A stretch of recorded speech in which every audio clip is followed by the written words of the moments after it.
Computers like this really take me down memory lane. Growing up, we didn't have a ton of money. We had a nice big family, but we had a lot of good memories and a lot of good times. And a lot of the good times was actually because of our first computer. I remember my parents brought home our first computer that they were able to scrounge up money to get together for us, and we had a great time. Many hours learning Windows 3.11, formatting hard drives, putting in games, upgrading, just doing things because realistically we didn't know what we were doing and we were just trying to figure it out. Some could say keeping up with the Joneses, but I will say with my parents, trying to give us the best education and quality of life that they could provide. I remember hours and countless late nights just hanging out with my dad, just staring at the stuff inside the computer, just trying to figure out what it is, what does it mean, how do we use it, how do we program it. And even though we didn't know what we were doing, and we probably messed up several computers and just did unnecessary things, it was memories with my dad that I will never forget. And it's those memories and those moments which actually triggered my spark for building computers and getting into this. Parallel ports, COM ports, MIDI ports, just all that stuff is just good times, good times. No such thing as plug and play with this. It's plug it in, figure out the drivers, figure out how to make it work, and yeah, it took a while.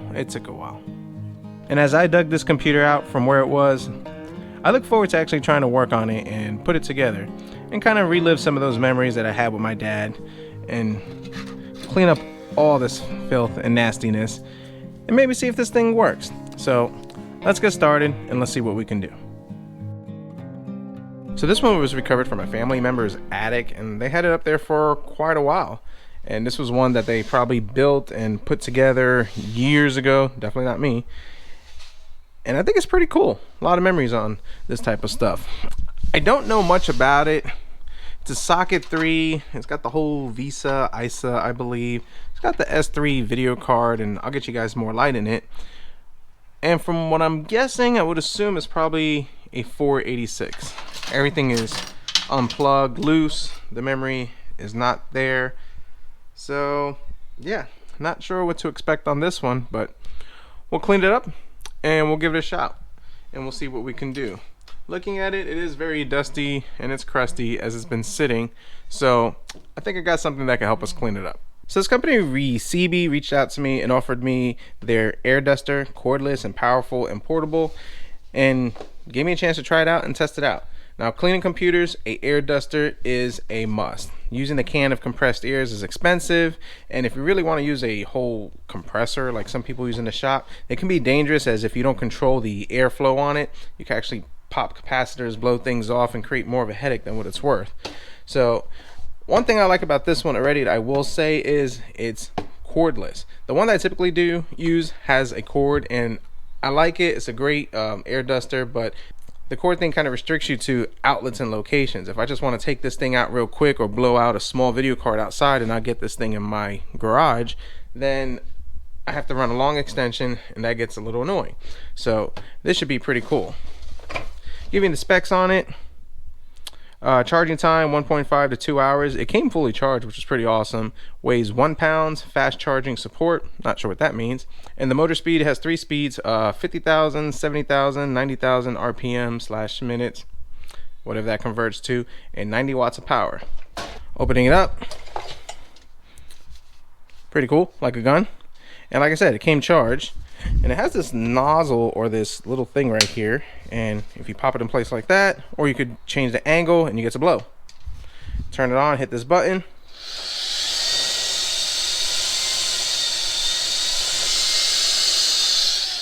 three speeds, USB Type-C charging. It came with this brush, which is pretty cool, which helps agitate the dust, breaks it up a lot easier, and a microfiber towel. Pretty nice. So before we get started, I think the first thing I want to kind of do is take off some of this extra stuff. There's a heat sink that's lying here. Ooh, with a fan. That's nice.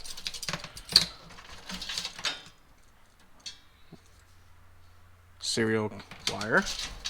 Okay. Audio. Yep. Gotta have that. And it's stuck in here too. Alright. Let's pop this out. Now, I don't recall ever seeing one like this. Interesting. Let's see what other loose cables we could just kind of clean and consolidate. Yep, I think this will work just fine. So let's take these cables.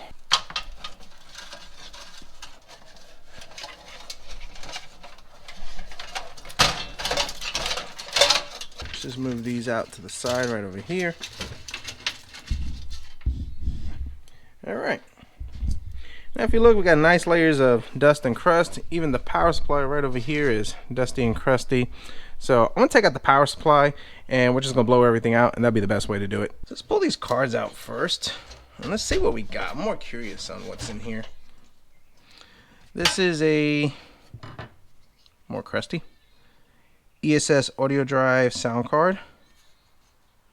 Appears to be in good shape, so we'll put that to the side.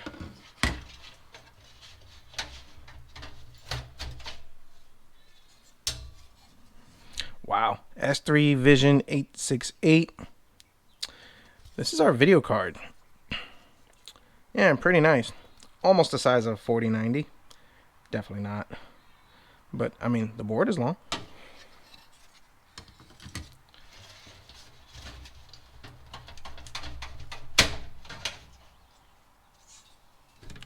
And our I/O cards.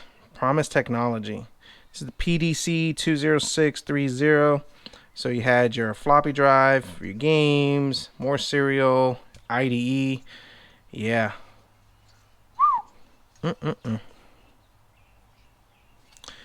These cards, from what I remember, they were kind of tricky in the sense that, number one, for some reason they would always go bad on me. And then you had to configure the jumpers, and then you had to do stuff in Windows. I mean, it's been a while since I messed with this, but wow. Yeah. Now, taking off the power supplies are not as simple as as today's power supplies, in the sense that the power button is actually screwed on to the case. So we have to take off the front panel, and then we can take that off.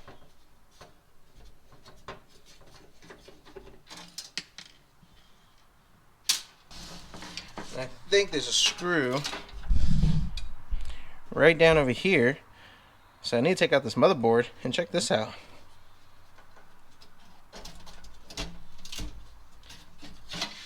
Fancy.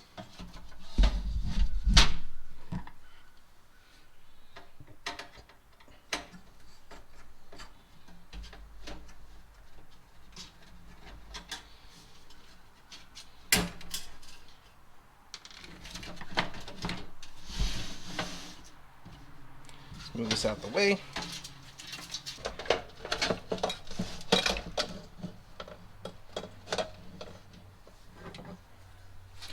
And now to remove this, 2 screws.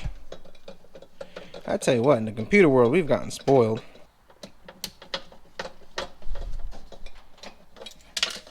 Now I should be able to take this out.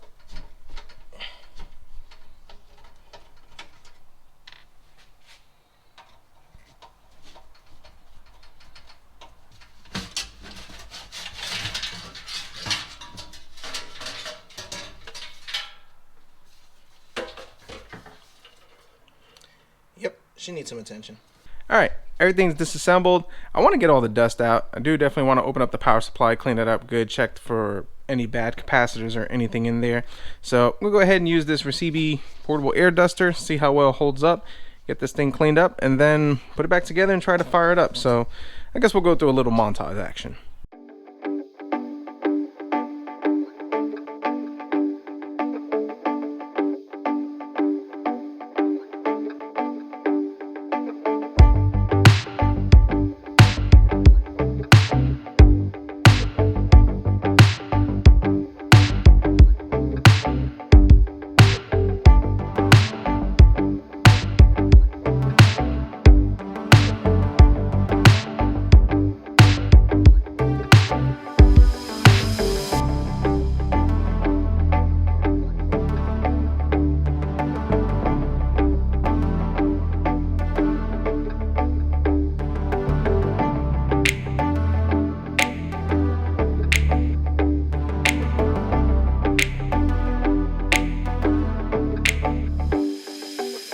Alright, this little guy worked pretty good.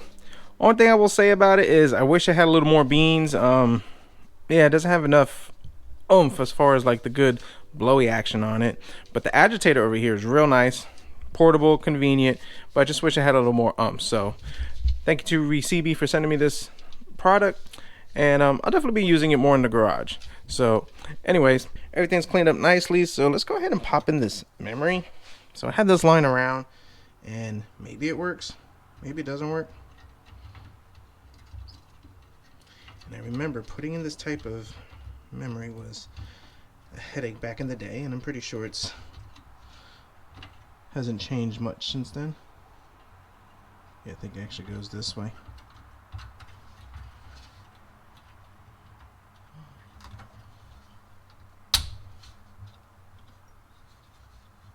Yep.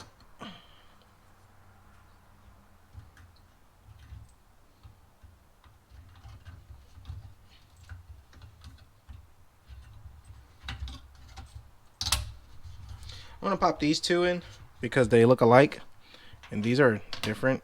And I think there was one of these that didn't work, so let's pop those in for now, and that'll get us started. Let's get our motherboard in.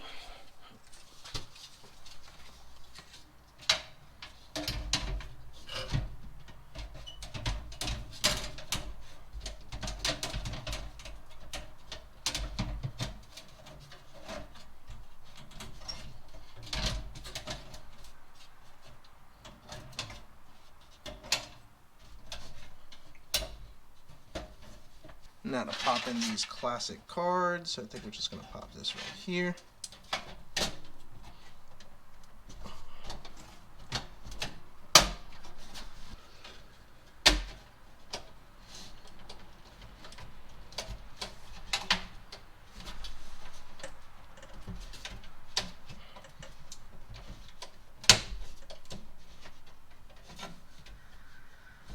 And the reason why I put the video card on the bottom is because all our IDE stuff needs to go right over here, so need to make sure we have access to that.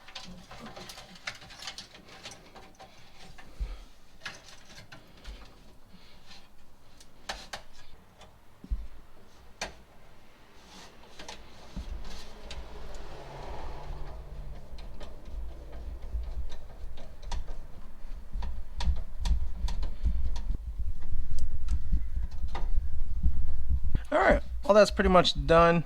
I think what I'm just going to do is fire it up, test the video, and then I'll explain what we'll do next. Well, don't get a video. And why I don't get a video, I'm actually not sure. And I was getting ready to dive into it and kind of troubleshoot it, as I enjoy doing that, especially with this older hardware. But I actually have somebody who wants this computer and they want to get into the whole retro thing, kind of fixing it, and want to deal with the whole headache and nightmare of troubleshooting this old hardware, which is fine. They can have at it, more fun to them. But as for this guy right here, I am done and I am not tinkering with it. So huge shout out to that company, Reassembly, for sending me this. I definitely appreciate it. Definitely will be getting some use on it, and I'll post a link to this in case you guys are interested in this. Comment down below, let me know your thoughts on your headaches or woes of working with this old hardware, as I don't miss it, but yet I still enjoy it. It's a love-hate relationship for sure. And as always, subscribe if you're not, and we'll see what we come up with next.